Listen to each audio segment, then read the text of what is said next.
পাঠ 2 অধ্যায়। সঞ্জয়ে ক'লে, এনেকৈ কৰুণাসিক্ত আৰু ব্যাকুল অৰ্শপূৰ্ণ চকুৰে শোকাভিভূত অৰ্জুনৰ প্ৰতি ভগৱান মধুসূদনে এই বাক্য ক'লে। ভগৱান শ্ৰীকৃষ্ণই ক'লে, হে অৰ্জুন, এই সময়ত তুমি কিহৰ কাৰণে মোহগ্ৰস্ত হৈ পৰিলা? কাৰণ এনে আচৰণ কোনো শ্ৰেষ্ঠ পুৰুষেতো নকৰেই। ইয়াৰ দ্বাৰা স্বৰ্গ প্ৰাপ্তিও নহয়, নাইবা ই কীৰ্তিও বৃদ্ধি নকৰে। সেইকাৰণে হে অৰ্জুন, ক্লৈবত্ব এৰি পেলোৱা। তোমাৰ কাৰণে এয়া উচিত নহয়। হেৰে পৰন্তপ, তোমাৰ হৃদয়ৰ এই তুচ্ছ দুৰ্বলতা ত্যাগ কৰি যুদ্ধৰ কাৰণে সাজু হোৱা। অৰ্জুনে ক'লে, হে মধুসূদন, মই এই ৰণভূমিত কেনেকৈ বাণেৰে ভীষ্ম পিতামহ আৰু গুৰু দ্ৰোণাচাৰ্যৰ বিৰুদ্ধে যুদ্ধ কৰিম? কাৰণ হে অৰিসূদন, এওঁলোক দুয়োজনেই মোৰ অতি পূজনীয়। সেয়েহে এই মহানুভৱ গুৰুসকলক নমৰাকৈ মই এই পৃথিৱীত ভিক্ষাৰ অন্ন ভক্ষণো কল্যাণকাৰক বুলি ভাবোঁ। কাৰণ গুৰুজনক হত্যা কৰিও এই লোকত তেজেৰে সনা অৰ্থ আৰু কামহে ভোগ কৰিম। মই ইয়াকো নাজানো যে মোৰ কাৰণে যুদ্ধ কৰা আৰু নকৰা এই দুয়োটাৰ ভিতৰত কোনটো শ্ৰেষ্ঠ। নতুবা ইয়াকো নাজানো আমি জিকিম নে হাৰিম। আকৌ যিবিলাকক হত্যা কৰি আমি যুদ্ধত জিকিবলৈ ইচ্ছা নকৰোঁ, আমাৰ আত্মীয় ধৃতৰাষ্ট্ৰৰ সেইবিলাক পুত্ৰ আমাৰ বিপক্ষে থিয় হৈছে। মানসিক দুৰ্বলতা দুখৰ কাৰণে মোৰ স্বভাৱ অৱনমিত হোৱাত মোৰ চিত্ত ধৰ্ম বিষয়ত মোহগ্ৰস্ত হৈছে। সেয়ে মই তোমাক সুধিছোঁ, যি কল্যাণপ্ৰদ তাকে মোক নিশ্চিতভাৱে কোৱা। কাৰণ মই তোমাৰ শিষ্য, তোমাৰ শৰণ লৈছোঁ, মোক উপযুক্ত ধন ধনাধি ঐশ্বৰ্য বিভূতিৰে পৰিপূৰ্ণ নিষ্কণ্টক ভূমিৰ এখন সাম্ৰাজ্য তথা দেৱলোকত অধিকাৰ প্ৰাপ্ত হৈও মই তেনে কোনো উপায় দেখা নাই যাৰ দ্বাৰা ইন্দ্ৰিয়ক শুকাই পেলোৱা শোক দূৰ কৰিব পাৰোঁ। সঞ্জয়ে ক'লে, হে মহাৰাজা, নিদ্ৰাজয়ী অৰ্জুনে অন্তৰ্যামী শ্ৰীকৃষ্ণক এইদৰে কোৱাৰ পিছতে ভগৱান গোবিন্দক মই যুদ্ধ নকৰোঁ বুলি স্পষ্টভাৱে কৈ মনে মনে থাকিল। হে ভৰতবংশী মহাৰাজ, ঋষিকেশ শ্ৰীকৃষ্ণই দুয়োটা সেনাবাহিনীৰ মাজত শোক কৰি বহি থকা অৰ্জুনক মিচিকিয়া হাঁহি মাৰি এই বাক্য ক'লে। শ্ৰীকৃষ্ণই ক'লে, হে অৰ্জুন, তুমি শোক নকৰিবলগীয়া মানুহৰ কাৰণে শোক কৰিছা আৰু পণ্ডিতৰ দৰে কথাও কৈছা। কিন্তু শুনা, যাৰ প্ৰাণ গুচি গৈছে তাৰ কাৰণে আৰু যাৰ প্ৰাণ আছে তাৰ কাৰণেও জ্ঞানী লোকে শোক নকৰে। এনেকুৱা নহয় যে মই কোনো কালতে নাছিলোঁ, তুমি নাছিলা, তথা এই সন্মুখত দেখা ৰজা মহাৰজা সকলো নাছিল। আৰু এনেও নহয় যে ইয়াৰ আগলৈকে আমি সকলোৱে নাথাকিম। যেনেকৈ জীৱাত্মাৰ এই দেহত কুমাৰ, শিশু, যৌৱন, জৰা অৰ্থাৎ বৃদ্ধা অৱস্থা আহে, তেনেকৈয়ে ইয়াৰ দেহান্তৰ প্ৰাপ্তি হয়। এই বিষয়ত জ্ঞানী ধীৰ স্থিৰ পুৰুষ কেতিয়াও মোহগ্ৰস্ত নহয়। হে কুন্তি পুত্ৰ, শীত উষ্ণ সুখ দুখ প্ৰদান কৰা ইন্দ্ৰিয় আৰু বিষয়ৰ সংযোগ উৎপত্তি বিনাশীল তথা অনিত্য। গতিকে হে ভাৰত, এইবিলাক তুমি সহন কৰিবা। কাৰণ হে পুৰুষ শ্ৰেষ্ঠ, দুখ সুখক সমান জ্ঞান কৰা ধীৰ যি ব্যক্তিক ইন্দ্ৰিয় আৰু বিষয়ভোগে বিচলিত কৰিব নোৱাৰে, সেই ব্যক্তিয়েই মুখ্য লাভৰ যোগ্য হয়। অসৎ বস্তুৰতো সত্তাই নাই আৰু সৎ বস্তুৰ অভাৱ নাই। এই দুয়োটাৰ যথাৰ্থ তত্ত্বক তত্ত্বজ্ঞানীসকলেহে জানিব পাৰিছে। এই সকলোবিলাক যাৰ দ্বাৰা ব্যাপ্ত হৈ আছে সেইজন অবিনাশী বুলি জানিবা। এই অবিনাশীক কোনেও বিনাশ কৰিব নোৱাৰে। এই নাশৰহিত অপ্ৰমেয় নিত্যস্বৰূপ জীৱাত্মাৰ এই শৰীৰক নাশশীল বুলি কোৱা হয়। গতিকে সেই ভৰতবংশী অৰ্জুন, তুমি যুদ্ধ কৰা। যিয়ে এই আত্মাক হত্যাকাৰী বুলি ভাবে তথা যিয়ে ইয়াৰ অৰ্থাৎ এই আত্মাৰ মৃত্যু হোৱা বুলি ভাবে, এই দুয়োজনে একো নাজানে। কাৰণ এই আত্মাই বস্তুটো কাকো হত্যা নকৰে, নাইবা কোনোৱে ইয়াক হত্যা কৰিব নোৱাৰে।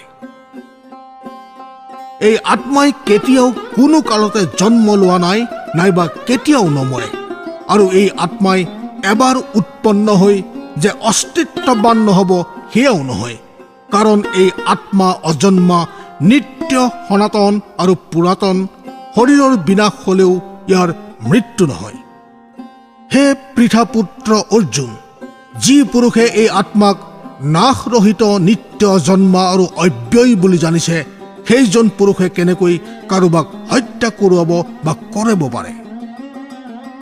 যেনেকৈ মানুহে পুৰণি কাপোৰ পৰিত্যাগ কৰি আন নতুন কাপোৰ পৰিধান কৰে, তেনেকৈ জীৱাত্মই পুৰণি শৰীৰ ত্যাগ কৰি আন নতুন শৰীৰত প্ৰৱেশ কৰে। এই আত্মাক কোনো অস্ত্ৰ শস্ত্ৰই কাটিব নোৱাৰে, ইয়াক জুয়েও পুৰিব নোৱাৰে, ইয়াক পানীয়ে তিতাব নোৱাৰে আৰু বতাহেও শুকাই পেলাব নোৱাৰে। এই আত্মা অচ্ছেদ্য, অদাহ্য, ক্লেদান্ত কৰিব নোৱাৰি আৰু নিঃসন্দেহে অশুষ্য। তাৰোপৰি ই নিত্য, সৰ্বব্যাপী, অচল, স্থিৰ আৰু সনাতন। এই আত্মাক অব্যক্ত, অচিন্ত অৰ্থাৎ চিন্তাৰ অতীত, বিকাৰ ৰহিত বুলি কোৱা হয়। গতিকে হে অৰ্জুন, এই আত্মাক এনে বুলি জনাৰ পিছতো তুমি শোক কৰা উচিত নহয়। কিন্তু তথাপি যদি তুমি এই আত্মাক সদায় জন্ম হোৱা বা মৃত্যু হোৱা বুলি মানিব খুজিছা, সেয়ে হ'লেও হে মহাবাহু, তুমি এনেকৈ শোক কৰা অনুচিত। কাৰণ যি জন্ম লয় তাৰ মৃত্যু হ'বই, আৰু যাৰ মৃত্যু হয় সি আকৌ জন্ম ল'ব। গতিকে এনেদৰে ভাবিলেও এনে অপৰিহাৰ্য বিষয়ত তুমি শোক কৰা উচিত নহয়। হে ভাৰত, ইহ জগতত এই সকলো প্ৰাণী জন্মৰ আগতে অব্যক্ত আছিল আৰু মৃত্যুৰ পাছতো অব্যক্ত হৈ পৰিব। মাত্ৰ মাজভাগতহে প্ৰাণীবোৰ ব্যক্ত হৈ থাকে। গতিকে এনে স্থিতিত শোক কৰাৰ অৰ্থ কি?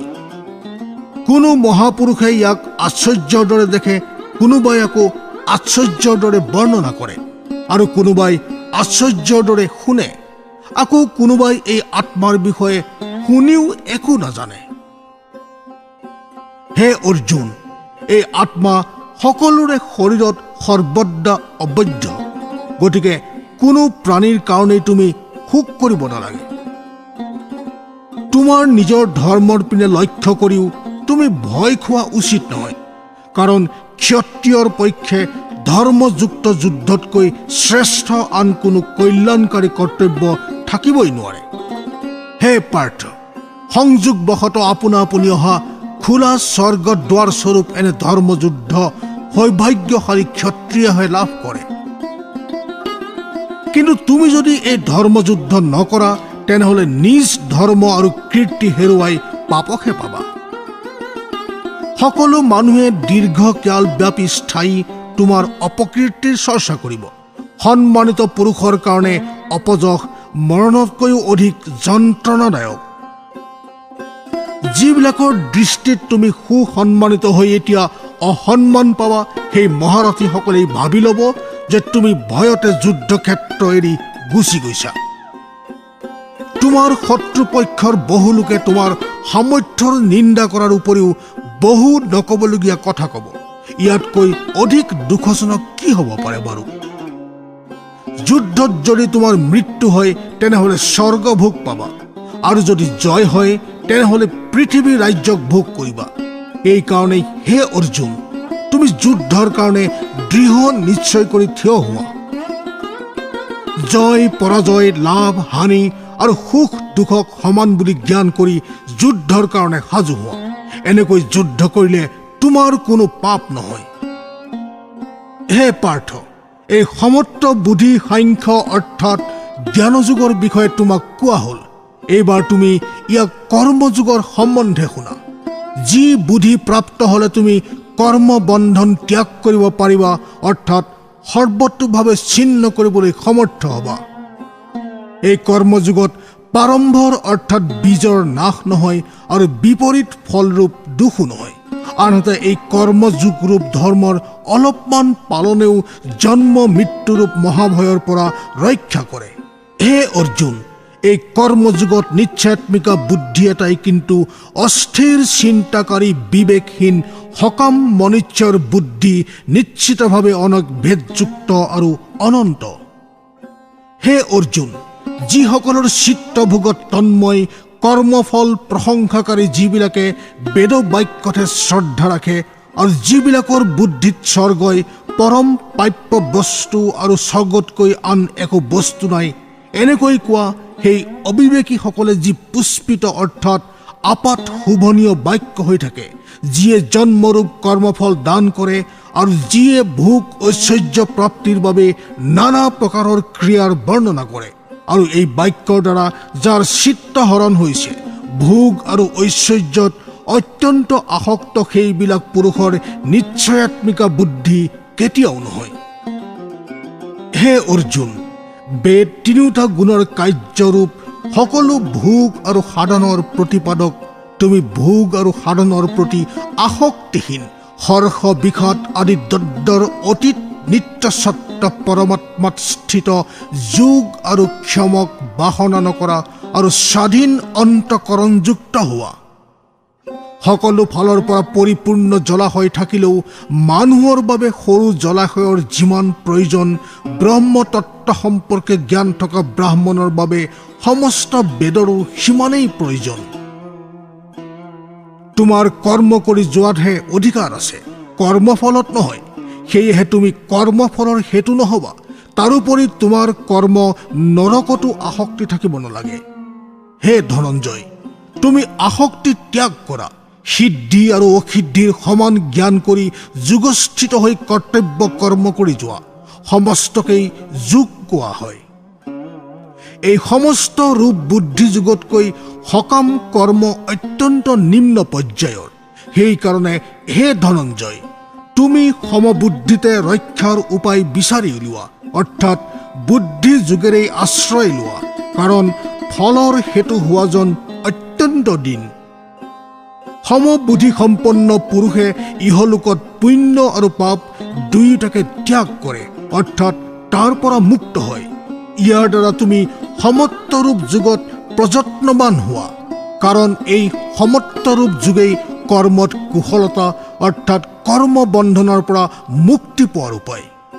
সমবুদ্ধি সম্পন্ন জ্ঞানী পুৰুষজনে কৰ্মৰ পৰা উৎপন্ন হোৱা ফলক ত্যাগ কৰি জন্মৰূপ বন্ধনৰ পৰা মুক্ত হৈ বিকাৰহিত পৰম পদক লাভ কৰে।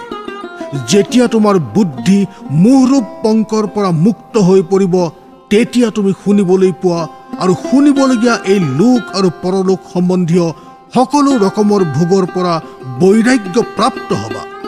নানা তৰহৰ কথাৰ দ্বাৰা বিচলিত তোমাৰ বুদ্ধি যেতিয়া পৰমাত্মাত অটল আৰু স্থিতভাৱে স্থিত হ'ব, তেতিয়া তুমি যোগ্য প্ৰাপ্ত হবা, অৰ্থাৎ পৰমাত্মাৰ লগত তোমাৰ নিত্য সংযোগ স্থাপিত হ'ব।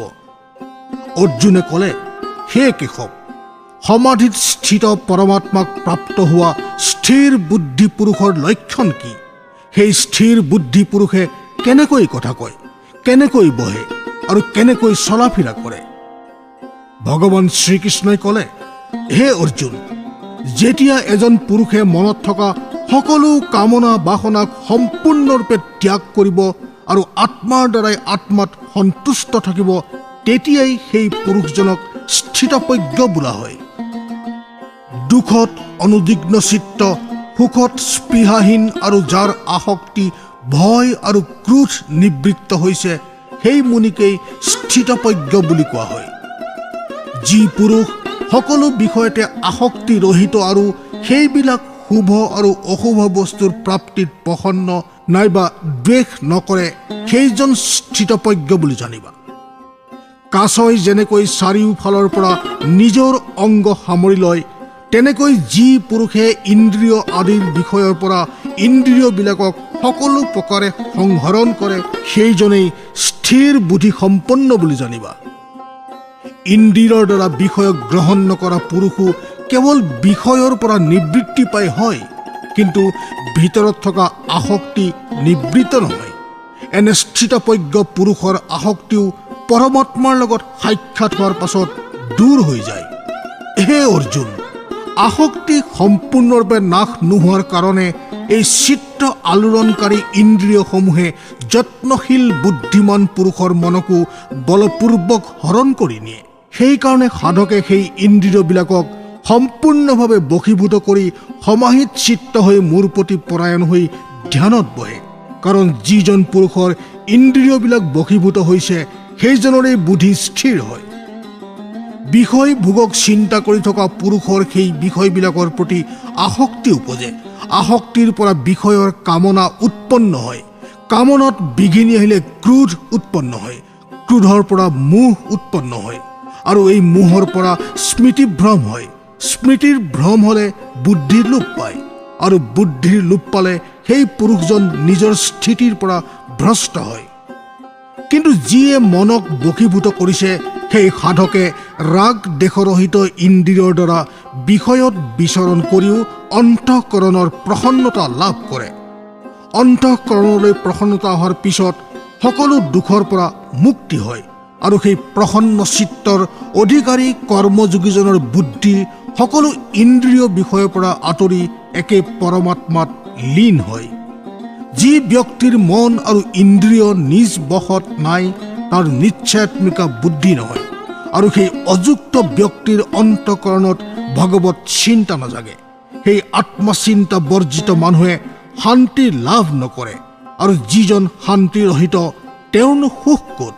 যেনেকৈ পানীত চলি থকা নাওখনক বতাহে হৰণ কৰে তেনেকৈ বিষয়ত বিচৰণ কৰি ফুৰা ইন্দ্ৰিয়বিলাকৰ ভিতৰত মন যিটো ইন্দ্ৰিয়ৰ লগত থাকে সেই একেটা মাত্ৰ ইন্দ্ৰিয়ই অযুক্ত পুৰুষৰ বুদ্ধিক হৰণ কৰি বিপথে লৈ যায়। সেইকাৰণে হে মহাবীৰ অৰ্জুন, যি পুৰুষৰ ইন্দ্ৰিয়সমূহ ইন্দ্ৰিয় বিষয়ৰ পৰা সম্পূৰ্ণৰূপে সকলো সময়ত দূৰৈত থাকে সেইজনৰে বুদ্ধি স্থিৰ, অৰ্থাৎ সেইজনেই স্থিতপ্ৰজ্ঞ। সকলো প্ৰাণীৰ কাৰণে যি ৰাতিৰ সমান স্থিতপ্ৰজ্ঞজন সেই নিত্য জ্ঞানস্বৰূপ পৰমানন্দ প্ৰাপ্তিত জাগি থাকে আৰু যি সময়ত বিনাশীল সাংসাৰিক সুখ প্ৰান্তিৰ আশাত সমস্ত প্ৰাণী জাগি থাকে পৰমাত্মা তত্ত্বজ্ঞানী মুনিৰ কাৰণে সেয়া ৰাতিৰ সমান। যেনেকৈ নানা নদীৰ পানী সকলো পিনৰ পৰা আহি অচল স্থিৰ সমুদ্ৰত পৰি সমুদ্ৰৰ পানীক বিচলিত নকৰাকৈ মিলি যায় তেনেকৈ সকলো ভোগ বিলাস যিজন স্থিতপ্ৰজ্ঞ পুৰুষক অকণো বিচলিত নকৰাকৈ বিলীন হৈ যায় সেই স্থিতপ্ৰজ্ঞ পুৰুষজনেই পৰম শান্তি লাভ কৰে, ভোগ বিলাসত আসক্তজনে নহয়। যিজন পুৰুষে সকলো কামনা ত্যাগ কৰি মমতা ৰহিত, অহংকাৰ ৰহিত আৰু স্পৃহা ৰহিত হৈ বিচৰণ কৰে সেইজনেই পৰম শান্তি লাভ কৰে। হে পাৰ্থ, এই হ'ল ব্ৰহ্মপ্ৰাপ্ত পুৰুষৰ স্থিতি। এই স্থিতি লাভ কৰা যোগী কেতিয়াও মোহগ্ৰস্ত নহয় আৰু অন্তকাললৈকে এই ব্ৰাহ্মী স্থিতিত স্থিত হৈ ব্ৰহ্মানন্দ লাভ কৰে। ওম তৎসিদিতি শ্ৰীমদ্ ভগৱদ গীতা সুপনিচ্ছু ব্ৰহ্ম বিদ্যায়ং যোগশাস্ত্ৰে শ্ৰীকৃষ্ণাৰ্জুন সংবাদে সংখ্যায়োগো নাম দ্বিতীয় অধ্যায়।